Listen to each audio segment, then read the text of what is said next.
কথা বলবো মানুষের মৃত্যু। মহান রব্বুল আলামিন পৃথিবীতে মানুষগুলা পাঠাইছে তার ইবাদত করার জন্য, নবীর আদর্শ চলার জন্য।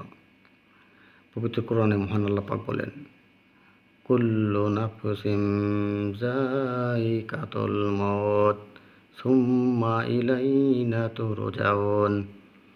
প্রত্যেকটা জীবেরই মৃত্যু স্বাদ গ্রহণ করতে হবে, অতএব তোমার দিকে আমার কাছে ফিরে আসতে হবে। মানুষ এই দুনিয়ার কাজে ব্যস্ত থাকে। নামাজের কথা বললে আজ পড়ব, কাল পড়ব, ধন সম্পদ, জমি জমা সব কিছু নিয়ে ব্যস্ত থাকে। তারা শুধু অজুহাত দেখায়। এভাবে করতে করতে একদিন পবিত্র কোরআনে সূরা মুদাসসিরের ৪২ নম্বর আয়াতে আল্লাহ বলেন, হাত্তা আতানাল ইয়াকিন। শেষ পর্যন্ত আমাদের মৃত্যু এসে গেছে। তারা আল্লাহর হুকুম আর পালন করতে পারল না, তারা মৃত্যুবরণ করছে। তাই আসুন আল্লাহর সেই হুকুম আমরা পালন করি। আল্লাহ পাক আমাদেরকে তৌফিক দান করেন। আমিন। আসসালামু আলাইকুম ওয়া রাহমাতুল্লাহ।